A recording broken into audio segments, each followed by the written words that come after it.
नमस्कार दोस्तों, मैं शिवम उपाध्याय आपका स्वागत करता हूं एक बार फिर अपने YouTube channel read up on में। कैसे हैं आप सब? पॉलिटी की टेस्ट सीरीज़ में हम लोग 3 टेस्ट पहले कर चुके हैं। आज चौथा टेस्ट होगा। इस वीडियो में टोटल 50 प्रश्न शामिल किए गए हैं। आज का जो वीडियो होगा वो बेस्ड होगा मेकिंग ऑफ इंडियन कॉन्स्टिट्यूशन में, जिसमें मुख्य रूप से जो प्रश्न उठाए गए हैं वो भारत शासन अधिनियम 1909, भारत सरकार अधिनियम 1919, भारत सरकार अधिनियम 1935 एवं भारतीय स्वतंत्रता अधिनियम 1947 से। साथ ही साथ इसमें कैबिनेट मिशन, क्रिप्स मिशन, इन सब से भी संबंधित सवाल भी पूछे गए हैं। तो टेस्ट शुरू करने से पहले मैं चाहता हूं कि मैं आपको एक बार इन सारे एक्ट से ब्रीफ इंट्रोडक्शन करा दूं आपका।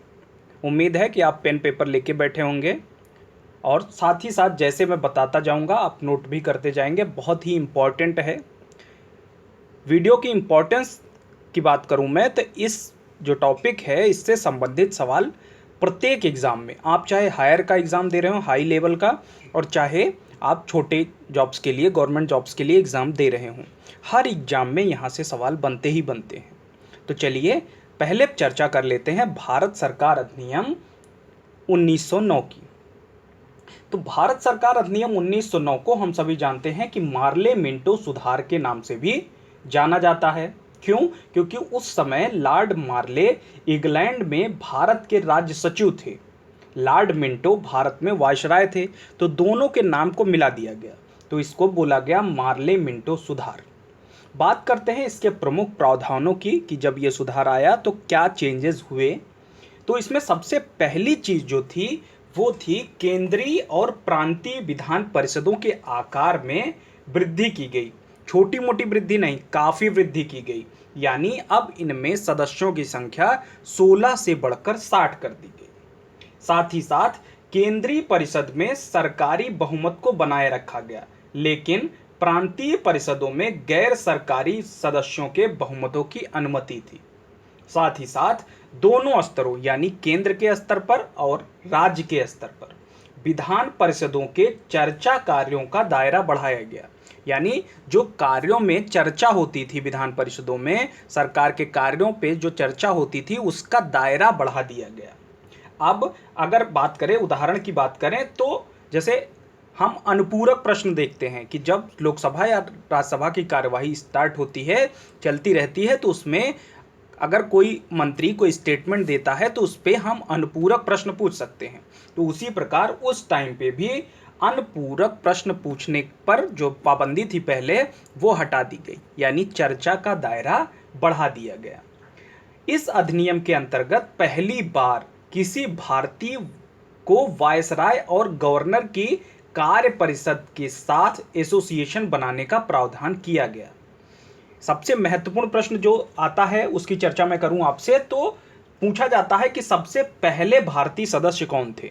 तो ध्यान रखिएगा, सबसे पहले जो भारतीय सदस्य थे वो थे सत्येंद्र प्रसाद सिन्हा। इन्हें विधि सदस्य बनाया गया था। सत्येंद्र प्रसाद सिन्हा विधि सदस्य। इस अधिनियम ने सबसे महत्वपूर्ण बात जो की थी वो थी पृथक निर्वाचन के आधार पर मुस्लिमों के लिए सांप्रदायिक प्रतिनिधित्व का प्रावधान किया। यहीं से जो सांप्रदायिकता की शुरुआत थी भारत में मानी जाती है भारत सरकार अधिनियम 1909 के द्वारा। यानी पृथक निर्वाचन के आधार पर मुस्लिमों को सांप्रदायिक प्रतिनिधित्व का प्रावधान कर दिया गया। इसके अंतर्गत मुस्लिम सदस्यों का चुनाव केवल मुस्लिम मतदाता ही कर सकते थे। जैसा कि कल हम लोगों ने पूना पैक्ट में देखा था कि पूना पैक्ट में शुरुआत में पूना पैक्ट की जो पिछली पृष्ठभूमि थी वो थी कि गोलमेज सम्मेलन के बाद उन्होंने क्या किया था, हरिजनों के लिए एक पृथक निर्वाचन क्षेत्र बना दिया था। तो उसी प्रकार यहाँ मुस्लिमों के लिए एक पृथक निर्वाचन क्षेत्र बनाया गया और ये कहा गया कि जो मुस्लिम सदस्य होंगे उनका चुनाव केवल मुस्लिम मतदाता ही करेंगे। यहीं से भारत में सांप्रदायिकता की शुरुआत भी मानी जाती है और इसीलिए लॉर्ड मिंटो को सांप्रदायिक निर्वाचन के जनक के रूप में भी जाना जाता है। भारत सरकार अधिनियम 1909 से presidency corporation, chamber of commerce, विश्वविद्यालयों और जमींदारों के लिए अलग प्रतिनिधित्व का भी प्रावधान कर दिया गया। तो यहाँ हम देख रहे हैं कि मुस्लिम मतदाताओं के लिए भी अलग प्रावधान कर दिया गया और साथ ही साथ presidency corporation, chamber of commerce, विश्वविद्यालय और जमींदारों के लिए भी अलग प्रतिनिधित्व दे दिए गए। ये विशेष बातें थी भारत सरकार अधिनियम 1909 की। तो किसके क्या बोला गया इसको? मार्ले मिंटो सुधार के नाम से। सुधार के नाम पे कुछ नहीं हुआ, चीज़ें और ख़राब हुई, लेकिन उस समय बोला गया कि ये मार्ले मिंटो सुधार है। इसके बाद चीज़ें चलती रहती हैं। भारत सरकार अधिनियम 1919 में आता है। तो भारत सरकार अधिनियम को बोला गया मॉन्टेस्क्यू चेम्सफोर्ड सुधार। ठीक है, इसी प्रकार जैसे मार्ले मिंटो बोला गया, तो अगले को 1919 वाले को मॉन्टेस्क्यू चेम्सफोर्ड सुधार बोला गया। ठीक है, अगर इस अधिनियम की बात करें तो इस अधिनियम की जो मुख्य विशेषताएं थी वो थी कि केंद्रीय और प्रांतीय विषयों को सूचीबद्ध करके उनको अलग अलग कर दिया गया। यानी केंद्रीय और प्रांतीय विधान परिषदों को अपनी सूचियों के विषयों पर विधान बनाने का अधिकार दे दिया गया। यानी जो कार्य करने के विषय थे उनको अलग करके प्रांत और केंद्र के विषयों को अलग कर दिया गया। लेकिन सरकार का जो स्वरूप था वो केंद्रीकृत और एकात्मक ही बना रहा। अभी भारत का क्या स्वरूप है? स्वरूप है विकेंद्रीकृत और संघीय। यद्यपि कुछ मौकों पर भारत का जो स्वरूप है भारत संघ का वो केंद्रीय और एकात्मक देखने को मिलता है। जैसा कि मैंने आपको कल भी बताया था, आपातकाल के समय भारत संघ का स्वरूप एकात्मक हो जाता है। इसीलिए कभी कभी लोग बोलते हैं कि भारत यद्यपि संघ है फिर भी संघ होते हुए भी इसमें एकात्मक स्वरूप देखने को मिलता है। तो वहाँ भी ऐसा ही किया गया। यद्यपि प्रांतीय और जो केंद्रीय सूची थी उनको अलग कर दिया गया, लेकिन फिर भी स्वरूप जो रहा सरकार का वो केंद्रीय और एकात्मक ही बना रहा। प्रांतीय विषयों को फिर से दो भाग में डिवाइड किया गया। कौन कौन से? हस्तांतरित विषय और आरक्षित विषय। हस्तांतरित विषय जो थे वो उस पर सिर्फ गवर्नर का शासन होता था। ठीक है, और जो आरक्षित विषय थे उस पर गवर्नर कार्यपालिका परिषद की सहायता से कानून बनाता था और ये सदस्य जो होते थे वो विधान परिषद के प्रति उत्तरदायी नहीं थे। इसे शासन की दोहरी व्यवस्था यानी डायरकी शब्द से डिनोट किया गया। यानी शासन की दोहरी व्यवस्था इसे कहा गया। ठीक है, यह व्यवस्था काफ़ी हद तक बहुत चली नहीं, असफल भी रही, लेकिन अब सुधार के बारे में कह रहे थे वो तो मानना तो पड़ता ही, क्योंकि उस समय भारत आज़ाद नहीं था। तो हमने क्या देखा कि विषयों को अलग कर दिया गया, केंद्रीय और प्रांतीय को फिर से दो भाग में बांट दिया गया, हस्तांतरित, आरक्षित। जो स्वरूप था संघ का वो केंद्रीय और एकात्मक ही बना रहा। साथ ही साथ देश में पहली बार द्विसदनीय व्यवस्था और प्रत्यक्ष निर्वाचन की व्यवस्था आरंभ हुई। किससे? 1919 से। इसके अलावा वायसराय की कार्यकारी परिषद के 6 सदस्यों में से 3 सदस्यों का भारतीय होना आवश्यक कर दिया गया। अब ये दिखा रहे थे कि इस समय जो आंदोलन का चरण चल रहा था भारत में, उग्रवादी आंदोलन का चरण चल रहा था, तो भारतीयों की जो मनोदशा थी उसको थोड़ा सा सेटिस्फाई करने के लिए इन्होंने जो वायसराय की कार्यकारी परिषद में 6 सदस्य थे उनमें से 3 का भारतीय होना आवश्यक कर दिया। लेकिन जो कमांडर इन चीफ होता था वो भारतीय नहीं हो सकता था। अब इसके द्वारा भारत सरकार 1919 के अधिनियम 1919 के द्वारा सांप्रदायिक आधार पर सिखों, ईसाइयों, आंग्ल भारतीयों, यूरोपियों के लिए भी पृथक निर्वाचन के सिद्धांत को विस्तारित कर दिया गया। 1909 में क्या हुआ था? मुस्लिमों के लिए साथ ही साथ presidency corporation, chamber of commerce, विश्वविद्यालय, जमींदारों के लिए अलग प्रतिनिधित्व दिया गया था। इसने उस सांप्रदायिक आधार को बढ़ा करके सिखों, भारतीय ईसाइयों, आंग्ल भारतीयों और साथ ही साथ यूरोपियों के लिए भी पृथक निर्वाचन के सिद्धांत को स्वीकार कर लिया। इस कानून ने संपत्ति कर, शिक्षा के आधार पर सीमित संख्या में लोगों को मताधिकार का प्रावधान किया। प्रत्यक्ष निर्वाचन की व्यवस्था कहाँ से शुरू हो रही है? 1919 से। देश में द्विसदनी जो व्यवस्था है वो कहाँ से शुरू हो रही है? 1919 से। सूचियों का विभाजन कहाँ से हो रहा है? तो 1919 से। सांप्रदायिक आधार पर निर्वाचन का विस्तार हुआ 1919 में। साथ ही साथ इसमें एक लोक सेवा का गठन किया गया। ठीक है, इसने एक लोक सेवा आयोग का भी गठन किया एवं केंद्रीय बजट को राज्यों के बजट से अलग कर दिया। ध्यान रखिएगा, केंद्रीय बजट को राज्यों के बजट से इसी के द्वारा अलग किया गया। साथ ही साथ राज्य विधानसभाओं को अपना बजट स्वयं बनाने के लिए अधिकृत कर दिया गया एवं एक वैधानिक आयोग का गठन किया जिसका कार्य 10 वर्ष बाद जांच करके अपनी रिपोर्ट प्रस्तुत करना था। कि यानी जो ये सुधार लागू हो रहे थे, इन सुधारों में के लागू होने से क्या परिवर्तन आया, ये एक आयोग बनाया गया और वो जांच करेगा इसके 10 साल बाद। और वो आयोग कौन सा आया था? देखिए, 1919 से 10 साल जोड़ लें तो होता था 1929, लेकिन बीच में ही 1927 में ही साइमन आयोग का गठन कर दिया गया। साइमन आयोग के बारे में तो हम सभी जानते ही हैं कि साइमन कमीशन भारत में आया और साइमन कमीशन ने किसकी वैधानिकता की जांच करनी थी उसको? 1919 ने। 1919 का जो अधिनियम आया था उसके कारण क्या चेंजेस आए और उसी को जांचना था उसको। नवंबर 1927 में आया था। इसका बहुत विरोध भी हुआ था भारत में, इसको लोग काला कानून बोलते थे और कांग्रेस और मुस्लिम लीग दोनों ने इसका विरोध किया। बहुत क्यों विरोध किया? क्योंकि इस आयोग के सभी सदस्य जो थे वो ब्रिटिश थे, इसलिए सभी दल इसका बहिष्कार कर रहे थे। ये इस आयोग ने 1930 में अपनी रिपोर्ट पेश की और इसने द्वैध शासन प्रणाली, राज्यों में सरकार का विस्तार, ब्रिटिश भारत संघ की स्थापना, सांप्रदायिक निर्वाचन व्यवस्था जारी रखने जैसी सिफारिशें प्रस्तुत की। तो ये साइमन आयोग द्वारा किया गया था। ठीक है, तो इस 1919 की वैधानिकता की जांच करने आया था। इसी के आधार पे भारत सरकार 1935 अधिनियम पास किया गया, भारत शासन अधिनियम या भारत सरकार अधिनियम 1935। तो देख लेते हैं कि इस अधिनियम की विशेषताएं क्या थी। और जो इंडियन कॉन्स्टिट्यूशन है उसका अधिकांश भाग भारत सरकार अधिनियम 1935 से ही प्रेरित है। तो देख लेते हैं इस अधिनियम में क्या हुआ था। तो इस अधिनियम के द्वारा भारत में पूर्ण उत्तरदायी सरकार के गठन में एक मील का पत्थर साबित हुआ। यह एक लंबा और विस्तृत दस्तावेज था, जैसा कि भारत का कॉन्स्टिट्यूशन आज भी है कि बहुत लंबा और विस्तृत है। इसमें 321 धाराएं और 10 अनुसूचियां थी। इसने क्या क्या किया, क्या क्या बात हुई 1935 के अधिनियम में जिससे संबंधित प्रश्न बनते हैं। तो इसने एक अखिल भारतीय संघ की स्थापना की जिसमें राज्य और रियासतों को एक इकाई माना गया।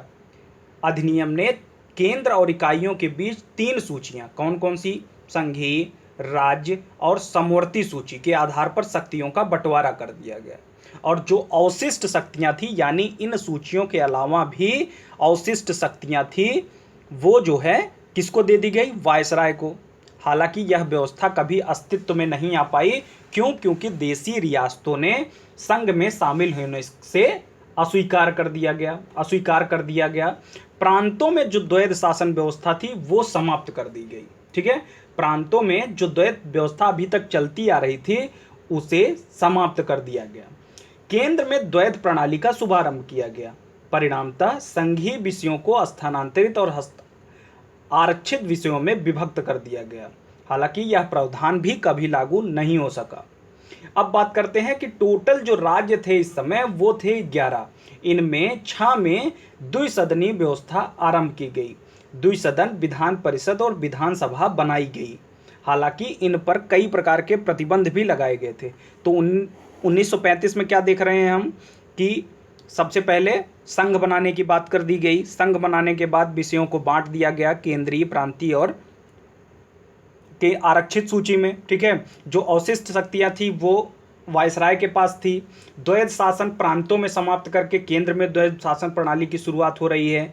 11 राज्यों में द्विसदनीय व्यवस्था प्रारंभ कर दी गई और उनमें से क्या किया गया? द्विसदनीय व्यवस्था में विधान परिषद और विधानसभा का गठन किया गया। इसने दलित जातियों, महिलाओं, मजदूर वर्ग के लिए अलग से निर्वाचन व्यवस्था करके सांप्रदायिक प्रतिनिधित्व व्यवस्था का विस्तार किया। अब देखिए 1909 में भी सांप्रदायिक प्रतिनिधित्व का विस्तार हो रहा है, 1919 में भी हो रहा है, साथ ही साथ 1935 में भी सांप्रदायिक प्रतिनिधित्व का विस्तार हो रहा है। और इसने जो 1919 में मताधिकार मिला था उसका भी विस्तार किया। अब भारत के लगभग 10% लोगों को मताधिकार का अधिकार मिल गया था। इसके अंतर्गत देश की मुद्रा और साख पर नियंत्रण के लिए भारतीय रिजर्व बैंक की स्थापना की गई। एक महत्वपूर्ण है ये भी कि 1935 के तहत ही भारत में रिजर्व बैंक की स्थापना की गई। किसके सिफारिश पर? हिल्टन यंग कमीशन की सिफारिश पर। इससे संबंधित भी सवाल पूछे जाते हैं, ठीक है। और इसने न केवल संघीय लोक सेवा आयोग की स्थापना की बल्कि प्रांतीय सेवा आयोग और 2 या 2 से अधिक राज्यों के लिए संयुक्त सेवा आयोग की भी स्थापना की। साथ ही साथ 1937 में एक संघीय न्यायालय की भी स्थापना भारत सरकार अधिनियम 1935 के तहत की गई थी। भारत सरकार 1935 अधिनियम के बाद जो भारत में स्वतंत्रता की मांग थी वो तो तेजी से बढ़ रही थी। 1942, 1944, 1946, 1947 आते आते जो ब्रिटेन की सरकार थी उसको भारत की जो स्वतंत्रता की मांग थी उसको स्वीकार करना पड़ा और उसने एक अधिनियम पारित किया, भारतीय स्वतंत्रता अधिनियम 1947। 20 फरवरी 1947 को ब्रिटिश प्रधानमंत्री क्लीमेंट एटली ने घोषणा की कि 30 जून 1947 को भारत में ब्रिटिश शासन समाप्त हो जाएगा। कब? 30 जून 1947 में। इसके बाद सत्ता उत्तरदायी भारतीय हाथों में सौंप दी जाएगी। इस घोषणा पर मुस्लिम लीग ने आंदोलन किया और भारत के विभाजन की बात कही। मुस्लिम लीग हमेशा से पाकिस्तान की मांग कर रही थी, तो इस अधिनियम के आने के बाद मुस्लिम लीग ने फिर से अपनी जो मांग थी उसको मुखर तरीके से रखना स्टार्ट कर दिया और भारत के विभाजन की बात करने लगा। 3 जून 1947 को ब्रिटिश सरकार ने फिर स्पष्ट किया कि 1946 में गठित संविधान सभा द्वारा बनाया गया संविधान उन क्षेत्रों पर लागू नहीं होगा जो इसे स्वीकार नहीं करेंगे। उसी दिन 3 जून 1947 को वायसराय लॉर्ड माउंटबेटन ने विभाजन की योजना पेश की और इसी योजना को माउंटबेटन योजना कहा जाता है। और साथ ही साथ इस योजना को कांग्रेस और मुस्लिम लीग दोनों ने स्वीकार कर लिया और इस प्रकार भारतीय स्वतंत्रता अधिनियम 1947 बना करके इसे लागू भी कर दिया गया। अगर हम बात करते हैं भारतीय स्वतंत्रता अधिनियम 1947 के मुख्य प्रावधानों यानी मुख्य विशेषताओं की, तो इसमें शामिल हैं कि 15 अगस्त 1947 को भारत को स्वतंत्र और संप्रभु राष्ट्र घोषित कर दिया जाएगा। साथ ही साथ भारत का विभाजन करके 2 संप्रभु राष्ट्र भारत पाकिस्तान सृजित किया जाएगा, जिन्हें राष्ट्रमंडल से अलग होने की स्वतंत्रता भी होगी। बाद में भारत ने राष्ट्रमंडल में अपनी सदस्यता ग्रहण कर ली, राष्ट्रमंडल की सदस्यता ग्रहण कर ली। ये कहा गया कि जो रियासतें हैं वो चाहे भारत में शामिल हो जाएं चाहे पाकिस्तान में शामिल हो जाएं, वायसराय का पद समाप्त कर दिया गया।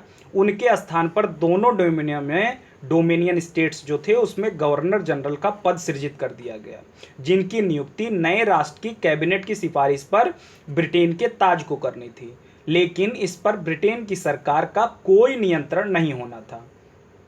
साथ ही साथ 15 अगस्त 1947 को भारतीय रियासतों पर ब्रिटिश संप्रभुता की समाप्ति की घोषणा भी की गई और आदिवासी क्षेत्र समझौता संबंध में ब्रिटेन का हस्तक्षेप जो था वो समाप्त हो गया। इस अधिनियम ने नए संविधान बनने तक प्रत्येक डोमिनियन में शासन संचालित करने एवं भारत शासन अधिनियम 1935 के तहत प्रांतीय सभाओं में सरकार चलाने की व्यवस्था की। किसके तहत? 1935 के तहत। हालांकि दोनों डोमिनियन राज्यों को इस कानून में सुधार करने यानी चेंज करने का भी अधिकार प्राप्त था। और भारत का सम्राट जो शाही उपाधि दी गई थी वो उपाधि भी समाप्त कर दी गई। भारत के राज्य सचिव द्वारा सिविल सेवा में नियुक्तियां करने, पदों में आरक्षण करने की प्रणाली भी समाप्त कर दी गई। 15 अगस्त 1947 से पूर्व सिविल सेवा कर्मचारियों को वही सुविधाएं मिलती रहीं जो उन्हें पहले से प्राप्त थी। आखिर वो दिन आया 14-15 अगस्त 1947 मध्य की रात्रि में भारत में ब्रिटिश शासन का अंत हो गया। साथ ही साथ समस्त शक्तियां दो नए स्वतंत्र डोमिनियन भारत और पाकिस्तान को हस्तांतरित कर दी गई। लॉर्ड माउंटबेटन नए डोमिनियन भारत के प्रथम गवर्नर जनरल बने। उन्होंने जवाहरलाल नेहरू को भारत के पहले प्रधानमंत्री के रूप में शपथ दिलाई। 1946 में बनी संविधान सभा को स्वतंत्र भारत की भारतीय डोमिनियन की संसद के रूप में भी स्वीकार कर लिया गया। ये थी बात भारत स्वतंत्रता अधिनियम 1947 की। हमने बात की 1909 की, 1919 की, 1935 की, 1947 की। उम्मीद है कि आपको काफ़ी सारी चीज़ें क्लियर हो गई होंगी। अब जो आगे के प्रश्न होंगे, इन्हीं जो अभी तक मैंने बताया आपको, इसी पर आधारित प्रश्न इस जो टेस्ट सीरीज है इसमें पूछे गए हैं आपसे। तो आपको ध्यान से इस वीडियो को देखना है और क्वेश्चन जो पूछे जाएंगे उसका आंसर आपको अच्छे से करना है। उम्मीद है कि आपने बहुत ध्यान से सुना होगा। अगर आपको अभी कुछ कम समझ आया हो तो फिर से आप वीडियो को रिवाइंड करके देख सकते हैं। चलिए स्टार्ट करते हैं। आज का पहला जो प्रश्न है हमारा वो है, थोड़ा जूम कर देता हूं ताकि आपको अच्छे से समझ आ जाए। प्रश्न शुरू करने से पहले वीडियो को एक बार आप सभी लाइक कर दीजिए, लाइक और शेयर कर दीजिए ताकि ज़्यादा से ज़्यादा लोगों तक इस वीडियो का लाभ पहुंच सके। जल्दी से शेयर कर दीजिए, लाइक कर दीजिए एक बार। चलिए शुरू करते हैं। आज का पहला प्रश्न है, किस अधिनियम के द्वारा अंग्रेजों ने अखिल भारतीय संघ का प्रस्तावित किया था? इंडियन काउंसिल अधिनियम 1892, भारत सरकार अधिनियम 1909, भारत सरकार अधिनियम 1919, भारत सरकार अधिनियम 1935। उम्मीद है कि जितना डिस्क्रिप्शन मैंने आपको अभी बताया होगा आप इस प्रश्न का आंसर तुरंत कर लेंगे। फटाफट करेंगे हम लोग इन 50 प्रश्नों को। तो इस प्रश्न का जो सही जवाब होगा क्या होगा? भारत सरकार अधिनियम 1935, क्योंकि 1935 में ही बात की गई थी अखिल भारतीय संघ की। ठीक है, बढ़ते हैं अगले प्रश्न की तरफ। अगला प्रश्न है प्रश्न नंबर 2, निम्नलिखित में से किस अधिनियम ने केंद्र में द्वैध शासन प्रणाली को स्थापित किया था? प्रांतों में नहीं, केंद्र में द्वैध शासन प्रणाली। भारत शासन अधिनियम 1935। कौन सा? भारत शासन अधिनियम 1935। नेक्स्ट है, लक्षण जो 1935 के अधिनियम का तो है परंतु 1919 के अधिनियम का नहीं है वह है। यानी इसमें बताना है कि 1935 और 1919 के अधिनियम में बेसिक डिफरेंस क्या था। पृथक निर्वाचन मंडल की समाप्ति, भारतीय परिषद को बनाए रखना, अखिल भारतीय संघ, केंद्रीय विधान मंडल।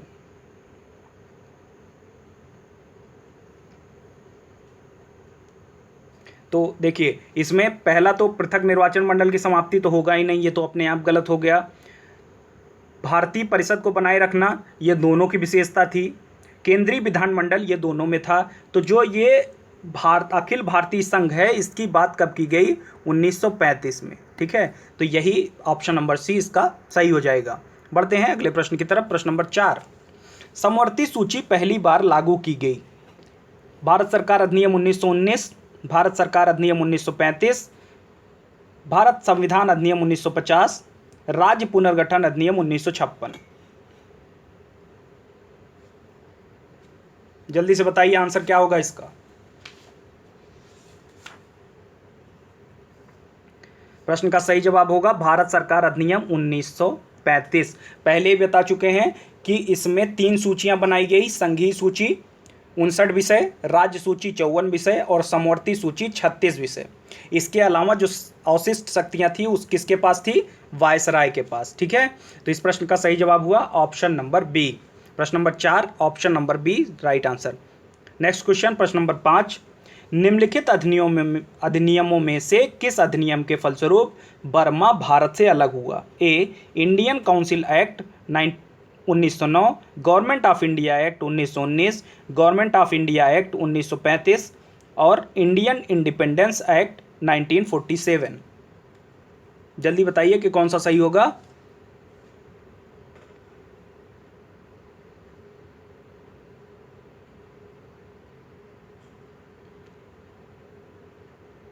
प्रश्न नंबर 5 का आंसर क्या होगा?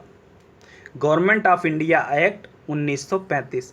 1935 के द्वारा ही बर्मा को भारत से अलग कर दिया गया था, इस बात को ध्यान रखिएगा। बढ़ते हैं अगले प्रश्न की तरफ। अगला प्रश्न है प्रश्न नंबर 6। भारत के संविधान में केंद्र और राज्यों के बीच किया गया शक्तियों का विभाजन किसमें उल्लिखित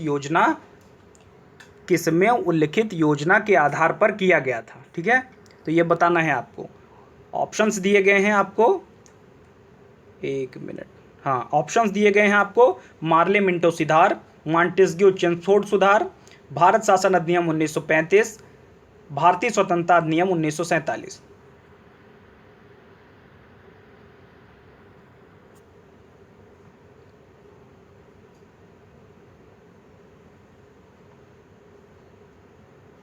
प्रश्न नंबर 6 सही जवाब भारत शासन अधिनियम 1935।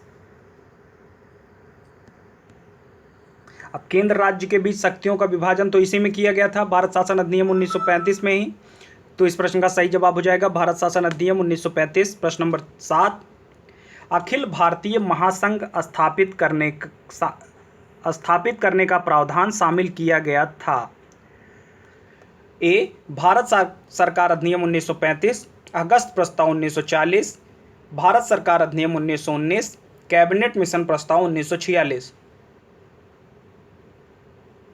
अखिल भारतीय महासंघ, प्रश्न का सही जवाब होगा ऑप्शन नंबर ए। समझ में आ रहा है ना आप लोगों को? क्योंकि ये सब तो अभी बता चुका हूं मैं कि अखिल भारतीय महासंघ स्थापित किया गया किसके द्वारा? भारत शासन अधिनियम 1935 के द्वारा। नेक्स्ट प्रश्न, निम्नलिखित में से कौन सा एक भारत शासन अधिनियम 1935 में स्वीकार तो हुआ किंतु महत्वपूर्ण और अस्थायी अवयव नहीं है? ए, देश के लिए लिखित संविधान, विधानमंडल के लिए निर्वाचित एवं जवाबदेह प्रतिनिधि, संघ की योजना पर विचार, विधानमंडल के लिए सरकारी सदस्यों का समावित किया जाना, यानी नॉमिनेट किया जाना। जल्दी से बताइए।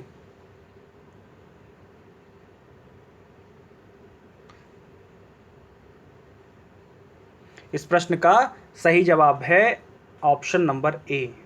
देश के लिए लिखित संविधान जैसी कोई बात भारत शासन अधिनियम 1935 में नहीं की गई थी। बढ़ते हैं अगले प्रश्न की तरफ। प्रश्न नंबर 9। प्रांतीय सरकारों का गठन निम्नलिखित में से किस अधिनियम के तहत किया गया था? 1935, 1932, 1936, 1947।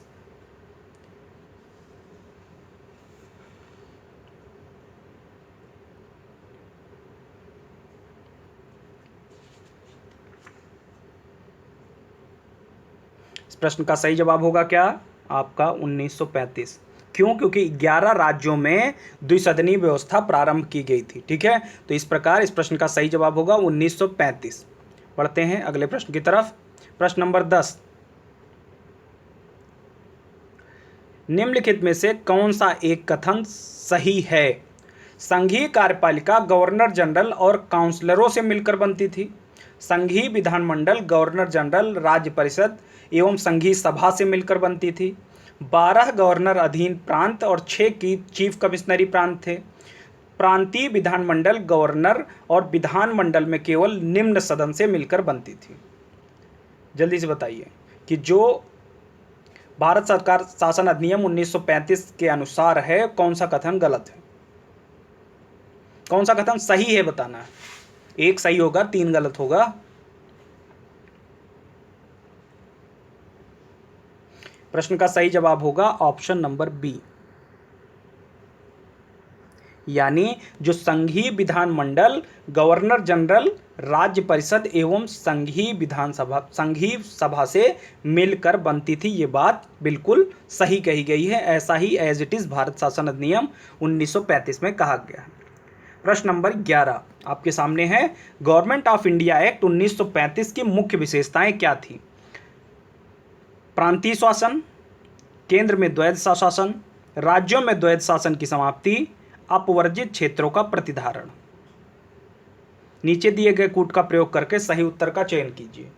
ऑप्शन नंबर ए केवल 2 और 3, बी 1 2 4, सी 1 3 4, डी 1 2 3 4। जल्दी से बताइए कौन सा जवाब सही होगा।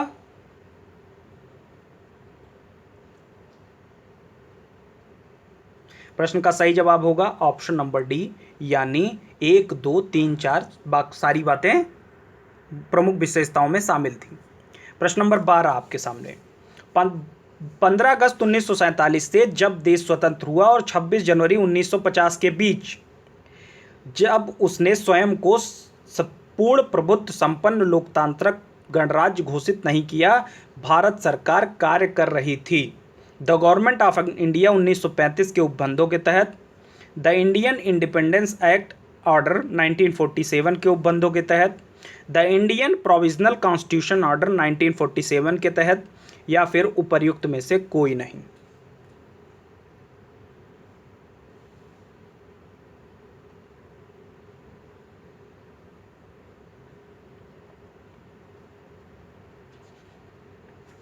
जल्दी से बताइए।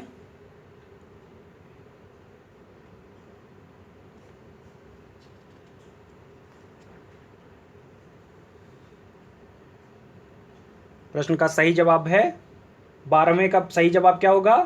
Option number A, option number A, यानी the government of India act 1935 के उपबंधों के तहत ये कहा गया था कि नया संविधान बनने तक प्रत्येक डोमिनियन में शासन संचालित करने एवं भारत शासन अधिनियम 1935 के तहत उनकी प्रांतीय सभाओं में सरकार चलाने की जो व्यवस्था है वो 1935 के अधिनियमों के तहत ही रहेगी। यद्यपि जो दोनों डोमिनियन बने थे भारत और पाकिस्तान, उनको इसमें चेंजेस करने की स्वतंत्रता थी, यानी वो सुधार कर सकते थे। तो इसका सही जवाब होगा क्या? ऑप्शन नंबर ए। नेक्स्ट है question number 13। Government of India act को किसने दास्ता का एक नया अधिकार पत्र कहा? ए महात्मा गांधी, बी जवाहरलाल नेहरू, सी सरदार पटेल, डी राजेंद्र प्रसाद। किसने दास्ता का एक नया अधिकार पत्र कहा था गवर्नमेंट ऑफ इंडिया एक्ट 1935 को?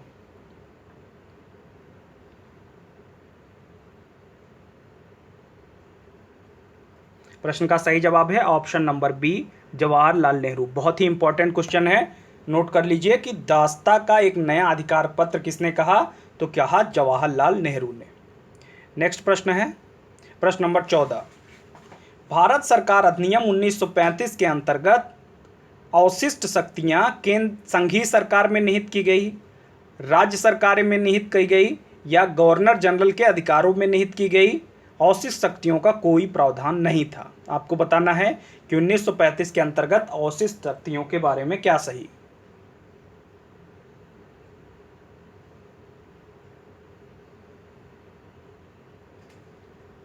प्रश्न का सही जवाब है ऑप्शन नंबर सी, यानी जो अवशिष्ट शक्तियां थी वो कहां चली गई थी? गवर्नर जनरल के पास। पहले ही बता चुका हूं आपको। प्रश्न नंबर 15।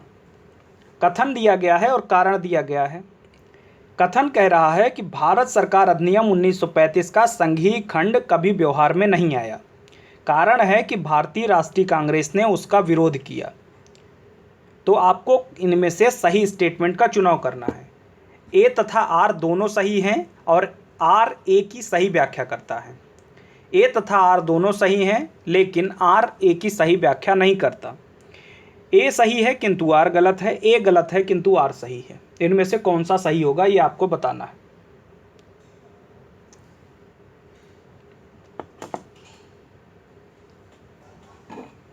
प्रश्न का सही जवाब है ऑप्शन नंबर बी, यानी ए और आर दोनों राइट है, लेकिन फिर भी दोनों एक दूसरे की सही व्याख्या नहीं कर रहे हैं। ऐसा क्यों? क्योंकि भारत शासन अधिनियम जो आया था वो कभी संघीय व्यवस्था उसके व्यवहार में नहीं आ पाई।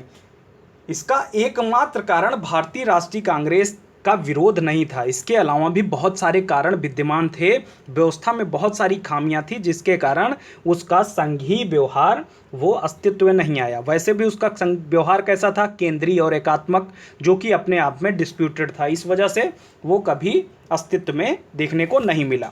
बढ़ते हैं अगले प्रश्न की तरफ। प्रश्न नंबर 16। भारत में प्रांतीय स्वायत्तता लागू की गई थी 1892 के द्वारा, 1909, 1919, 1935। किसके द्वारा भारत में प्रांतीय जो स्वायत्तता थी वो लागू की गई थी, ये आपको बताना है।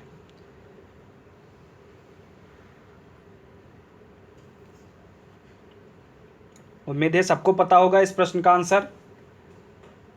प्रश्न का सही जवाब है ऑप्शन नंबर डी 1935। नेक्स्ट प्रश्न है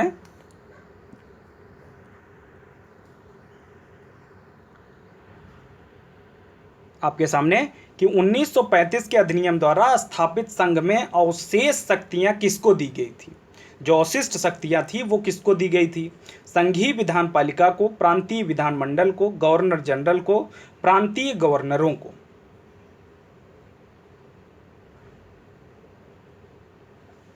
प्रश्न का सही जवाब है option number C governor general को।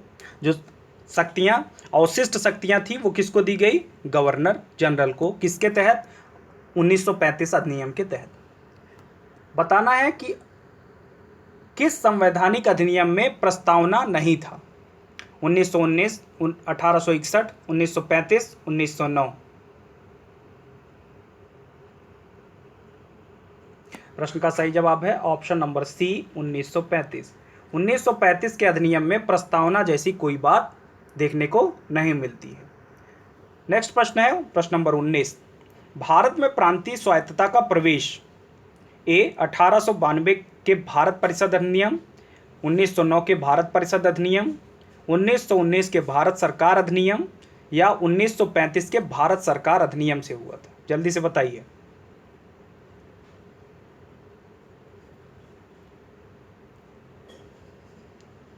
प्रश्न नंबर 19 का सही जवाब है ऑप्शन नंबर डी। कई बार ये प्रश्न रिपीट हो गया।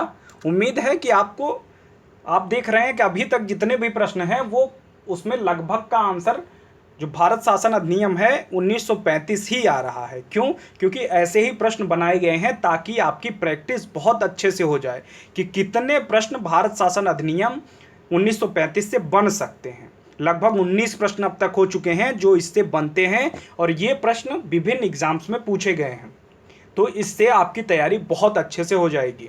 सबसे कंफ्यूजिंग विषय है ये टॉपिक है, सबसे कंफ्यूजिंग टॉपिक है और कितनी बार भी हम पढ़ते हैं ये टॉपिक तैयार नहीं होता है। उम्मीद है आप लोगों के साथ भी ऐसा होगा, मेरे साथ तो ऐसा ही था। ठीक है, तो इसको पढ़ने का जो तरीका है वो यही है कि क्वेश्चन आंसर बेस्ड हम पढ़ाई कर लें। सबसे पहले थ्योरी पढ़ लें, फिर क्वेश्चन आंसर बेस्ड पढ़ाई करें, जिससे जो क्वेश्चंस हैं वो हमारे दिमाग में बहुत अच्छे तरीके से सेट हो जाएं, ताकि आगे हमें इसको सॉल्व करने में दिक्कत ना हो। 19 प्रश्न हो गए, चलिए आगे बढ़ते हैं, 20वां प्रश्न करते हैं। 20वां प्रश्न है, भारत सरकार अधिनियम के अधीन एक संरक्षक न्यायालय कहलाता था। प्रीवी काउंसिल, उच्चतम न्यायालय, उच्च न्यायालय या फिर संघीय न्यायालय।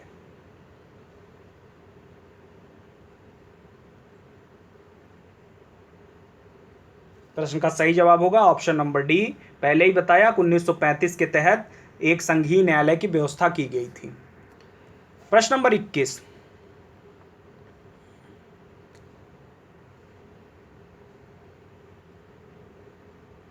भारत सरकार अधिनियम 1935 के अंतर्गत कितने गवर्नर्स के प्रांत व मुख्य कमिश्नरी क्षेत्र प्रांत मिलकर ब्रिटिश भारत का निर्माण करते थे।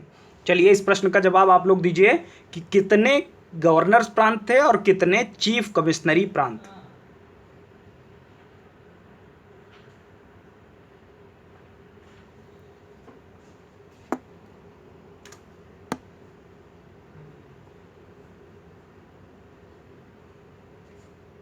प्रश्न का सही जवाब होगा ऑप्शन नंबर बी यानी 11 और 7।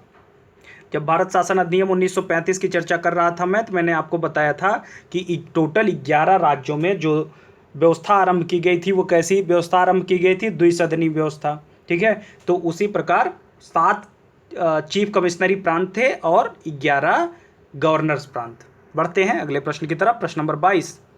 भारत को स्वतंत्रता मिली ब्रिटिश सम्राट द्वारा, ब्रिटिश संसद द्वारा, भारत के गवर्नर जनरल द्वारा या भारतीय स्वतंत्रता अधिनियम 1947 द्वारा।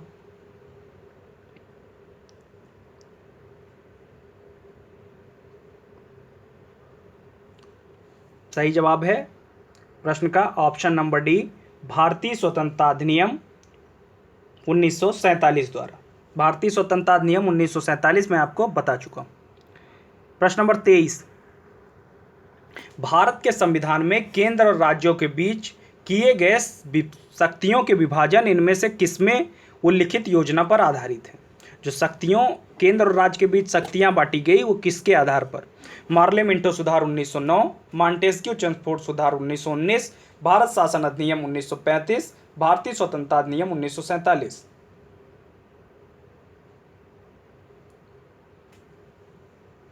प्रश्न का सही जवाब भारत शासन अधिनियम 1935। 24वां प्रश्न, भारतीय स्वतंत्रता अधिनियम 1947 क्रियान्वित हुआ 4 जुलाई 1947, 10 जुलाई 1947, 18 जुलाई 1947, 14 जुलाई 1947।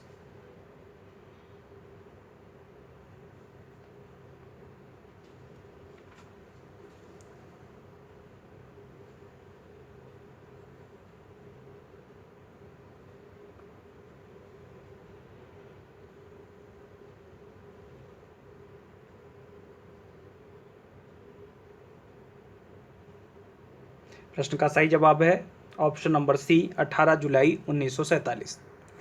नेक्स्ट प्रश्न है प्रश्न नंबर 25, ब्रिटिश संसद ने भारतीय स्वतंत्रता अधिनियम कब पारित किया था? ए जनवरी 1947, जून 1947, जुलाई 1947, अगस्त 1947। जल्दी से आंसर कीजिए कि इस प्रश्न का सही आंसर क्या होगा।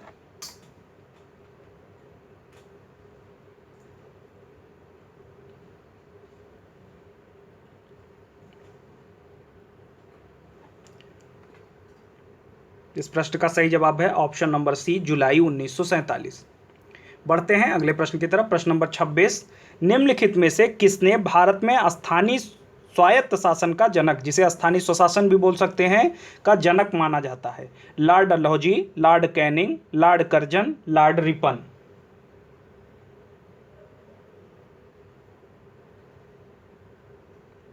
प्रश्न का सही जवाब है ऑप्शन नंबर डी यानी लॉर्ड रिपन।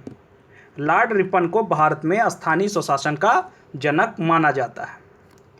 प्रश्न नंबर 27, निम्नांकित में से कौन सा बिंदु भारतीय स्वाधीनता अधिनियम 1947 का भाग नहीं था?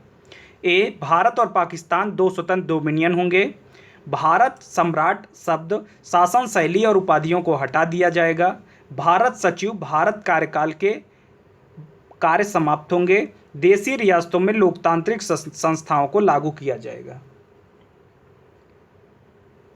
इनमें से कौन सा बिंदु इस अधिनियम में नहीं था?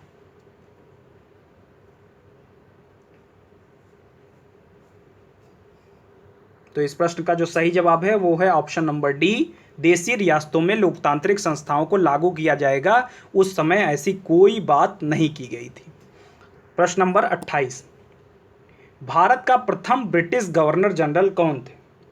जो प्रथम ब्रिटिश गवर्नर जनरल थे वो कौन थे? Lord Curzon, lord Warren Hasting, lord Ripon, lord Canning.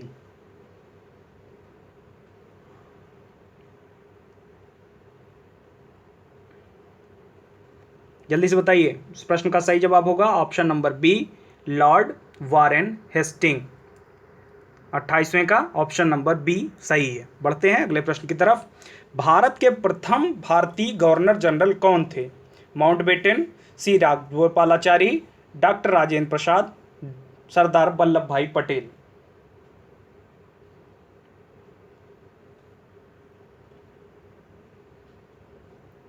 प्रश्न का सही जवाब है ऑप्शन नंबर बी यानी सी राजगोपालाचारी। ये प्रथम भारतीय गवर्नर जनरल थे। कौन? सी राजगोपालाचारी। 30वां प्रश्न है, पंडित जवाहरलाल नेहरू के नेतृत्व में अंतरिम सरकार का गठन कब किया गया? ए जुलाई 46, बी अगस्त 46, सी सितंबर 46, 1946 और डी अक्टूबर 1946। कब हुआ था अंतरिम सरकार का गठन, ये आपको बताना है।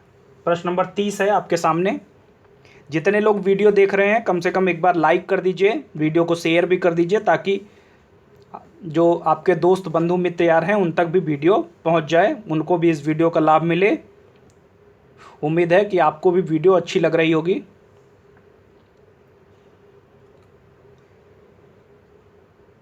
जल्दी से बताइए,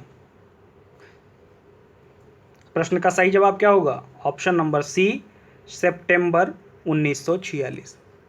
फैक्चुअल क्वेश्चन है, इन्हें याद ही रखना है आपको। अगर एग्जाम में पूछ लिया गया तो एज इट इज बता देना है। प्रश्न नंबर 31, भारतीय संविधान के बृहद होने का कारण है। ये तो आप सभी को पता होगा कि भारतीय संविधान इतना बड़ा क्यों है। ए, इनमें अनेक संविधानों के अनुभव समाविष्ट हैं। बी, इसमें विस्तृत प्रशासकीय प्रावधान है। सी, यह एक बड़े देश के शासन से संबंधित है। डी, इनमें संघ तथा राज्यों का सरकारों का संविधान है।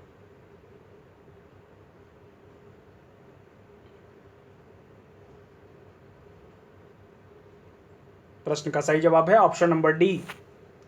जो भारतीय संविधान है उसमें सेंटर और स्टेट दोनों के संविधान हैं, क्योंकि आपको पता है कि भारत एक संघ है और ऐसा संघ है जिसमें राज्यों को अलग होने की स्वायत्तता प्राप्त नहीं है। भारत राज्यों का संघ है जिसमें राज्य अलग नहीं हो सकते हैं, ठीक है। और इसमें राज्यों का अलग से कोई संविधान नहीं है, जैसा कि बाकी देशों में जो संघीय व्यवस्था है बाकी देशों में वहाँ पाया जाता है। यहाँ राज्यों का अपना संविधान नहीं है। इस वजह से ये जो भारत का संविधान है वो बहुत बृहद देखने को मिलता है। प्रश्न नंबर 32, प्रश्न नंबर 32 है, आपको मिलान करना है, ठीक है। जो कूट दिया गया है उससे मिलान करना है। आपके सामने है क्वेश्चन, भारतीय परिषद अधिनियम 1909, भारत शासन अधिनियम 35, लखनऊ समझौता, भारत शासन अधिनियम 1919। सामने लिखा हुआ है, पहला द्विशासन पद्धति का आरंभ, दूसरा 1916, तीसरा लॉर्ड मिंटो, चौथा प्रांतीय स्वायत्तता। और ऑप्शन तो आपको दिख ही रहे होंगे, 1 2 3 4, 4 3 2 1, 2 4 1 3, 3 4 2 1। जल्दी से मिलान करके बताइए।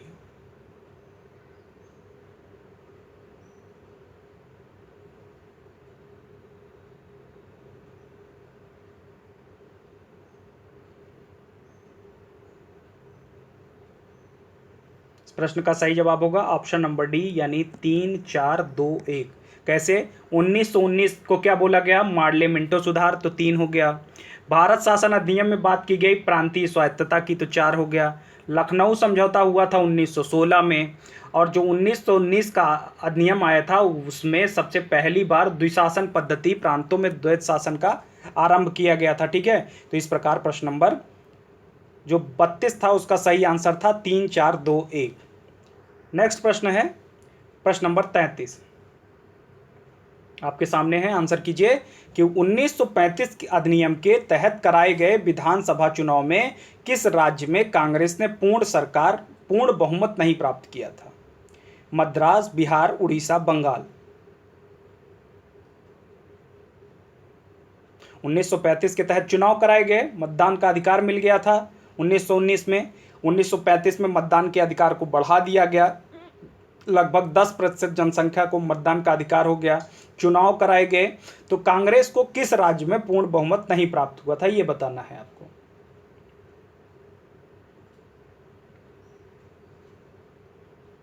प्रश्न का सही जवाब है ऑप्शन नंबर डी। नेक्स्ट प्रश्न है प्रश्न नंबर 34, भारतीय संविधान के अंतर्गत प्रथम आम चुनाव किस वर्ष हुए थे? प्रथम आम चुनाव किस वर्ष हुए थे, ये आपको बताना है। 1949, 1950, 1952, 1953।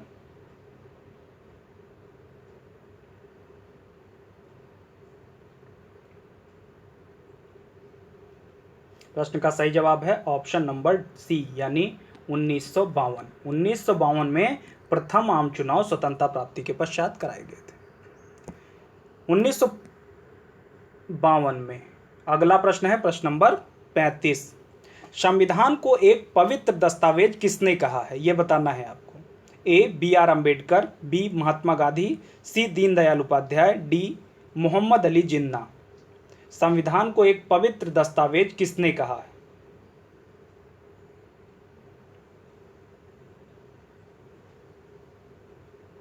प्रश्न का सही जवाब है ऑप्शन नंबर ए, जो प्रारूप समिति के अध्यक्ष भी रहे हैं, BR अम्बेडकर।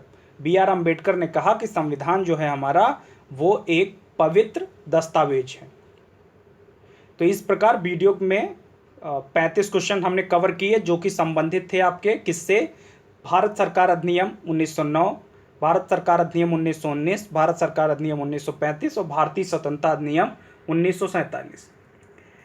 वीडियो में टोटल 50 क्वेश्चन हैं। इसके बाकी बचे 15 क्वेश्चन हम नेक्स्ट वीडियो में करेंगे। वीडियो बहुत लंबी हो जा रही है, ठीक है। तो आप लोग इतने प्रश्नों को अच्छे से तैयार कर लीजिए। उम्मीद है कि ये पसंद आया होगा आपको। आप जो मैंने आपको शुरू में सारे अधिनियमों के बारे में जानकारी दी वो यूज़फुल होगी आपके लिए, और आपने उसको नोट भी कर लिया होगा। अगर नहीं नोट किया है तो वीडियो को दोबारा रिवाइंड करके आप उसको नोट कर लीजिए। इसमें बाकी जो बचे 15 प्रश्न हैं वो अगली वीडियो में हम कवर कर लेंगे, या इसका वीडियो बना करके मैं डाल दूंगा, तो मॉर्निंग में भी आप लोग कवर कर सकते हैं, ठीक है। और बाकी सारे लोगों के साथ भी वीडियो शेयर कर लीजिए। वीडियो बड़ी मेहनत से बनाते हैं हम। क्वेश्चन का कलेक्शन भी बहुत तरीके से विभिन्न डिफरेंट एग्जाम में जो क्वेश्चन पूछे जाते हैं उसको कलेक्ट करते हैं। तो आज का जो आपको होमवर्क है वो यही है कि कमेंट सेक्शन में आप बताइए कि आपको वीडियो कैसी लगी। सभी लोगों को कमेंट करना है जितने लोग वीडियो देख रहे हैं। कमेंट करके ये बताना है कि आपको वीडियो कैसी लग रही है। अगर आपके कोई सजेशंस हैं तो आप सजेशंस भी हमको दे सकते हैं, ठीक है। अच्छे से पढ़ाई करते रहिए। वैकेंसियों की चिंता मत कीजिए। वैकेंसियाँ जैसे ही ये सारी प्रॉब्लम सॉल्व होती है, उम्मीद है कि बहुत सारी वैकेंसियाँ पेंडिंग हैं और आएंगी ही आएंगी। और एक बात बताइए कि कल वैकेंसी आ जाए तो आपका सिलेक्शन हो जाएगा? उम्मीद है कि हम में से 10% या 5% लोग कहेंगे हाँ, क्योंकि 95% लोग हम लोग वैकेंसियों का इंतज़ार कर रहे हैं। इंतज़ार मत कीजिए, तैयारी कंटिन्यू रखिए। जब वैकेंसी आ जाएगी तो ताकि आपकी तैयारी इतनी रहे कि अगले दिन पेपर ले ले तो आपका सिलेक्शन होना श्योर हो जाए, ठीक है। चलिए फिर अच्छे से पढ़ाई करते रहिए। मिलते हैं फिर नेक्स्ट वीडियो में। धन्यवाद।